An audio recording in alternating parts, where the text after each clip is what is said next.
Edward Hopper spent his 84 years of life exploring and studying isolation through his art. His most popular work is something that you've probably seen before.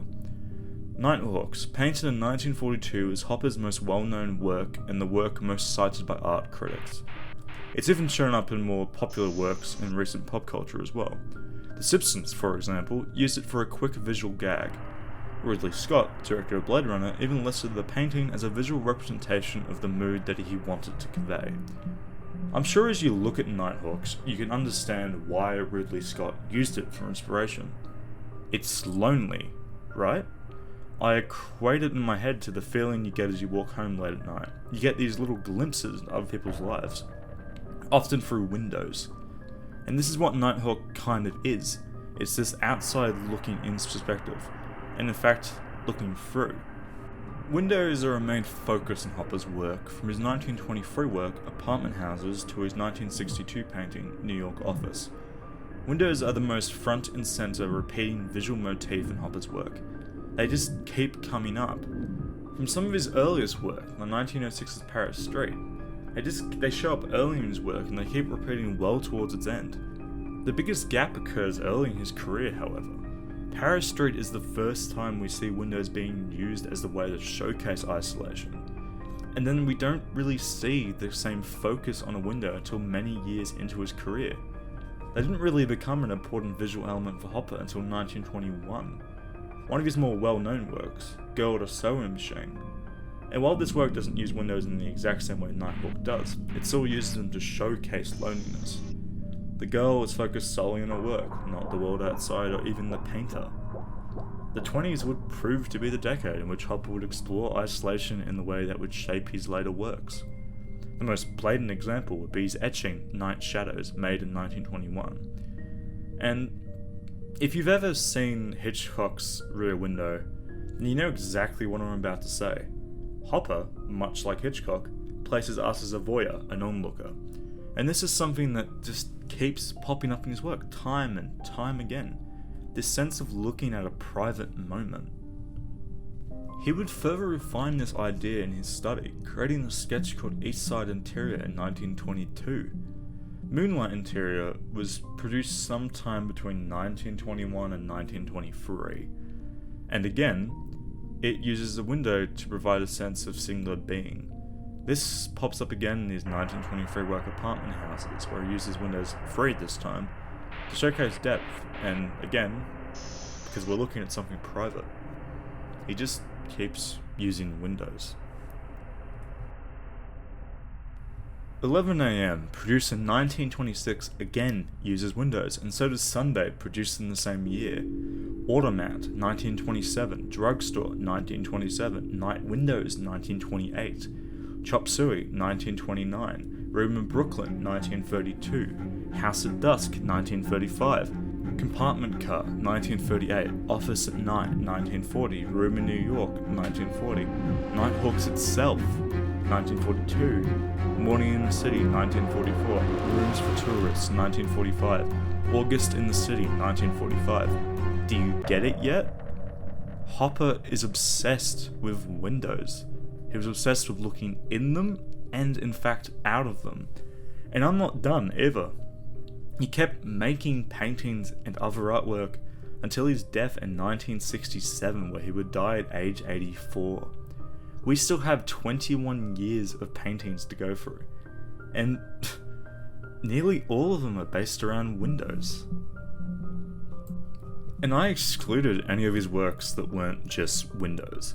He has a plethora of work, and it just feels so lonely. It feels as if he wandered into the city and set up his easel outside a window and painted. It's so singular in its approach. Most of his work has this great amount of just dead air, empty space, a character, and then just an empty room. And yeah, you guessed it, it's lonely. And hell, even when he has people in it, that doesn't mean it feels any less lonely.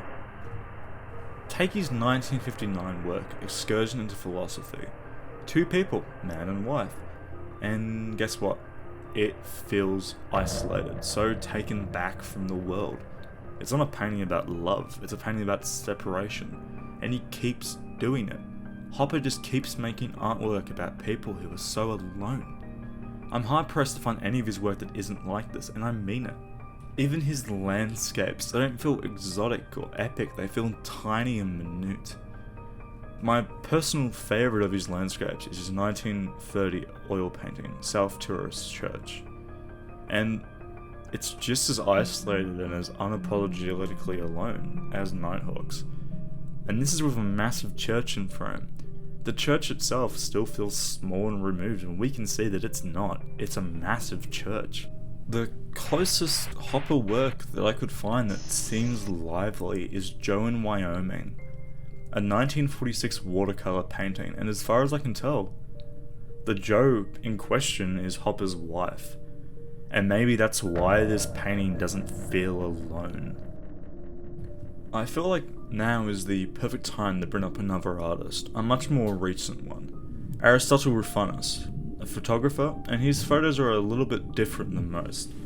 Take for example, Alone Together 1, first published in 2017. It's lonely, of course, but it doesn't feel singular. It feels like everyone as a society is lonely, if that makes sense. It's a collective loneliness. And it's all consuming in these photos. The fact that all we can see is just lights scattered around endless darkness is crushing. But guess what? What makes these photos so different on a technical level is that these photos are massive. I'm talking multiple gigapixels of information, hundreds of terabytes. When printed on canvas, that is multiple meters tall and wide. The scene you're looking at has never existed. It's the result of thousands of photos stitched together to create this.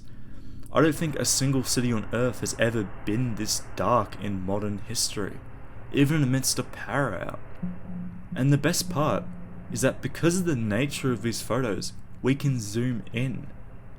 This is a zoomed in shot of one of the lights. I bet you it feels a lot more like Hopper's work now, doesn't it?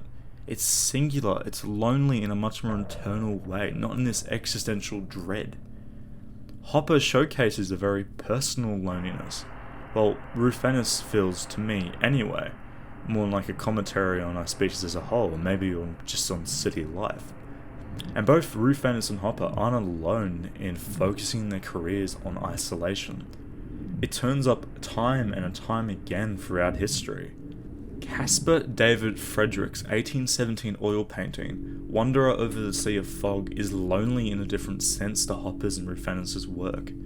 It's more like isolation, plus added the visual motif of fog, which is credited within this work to mean an unknown future. Julia Margaret Cameron's 1864 print Mary Fisher showcases this extremely personal view of the titular Mary Fisher. And again, it's secluded. Like, we're not really seeing Mary Fisher here. We're literally just seeing her sadness, her troubles personified.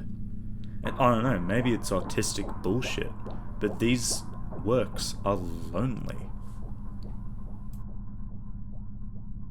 And we'll return back to Edward Hopper now, just to finish up his history and to cover his last painting.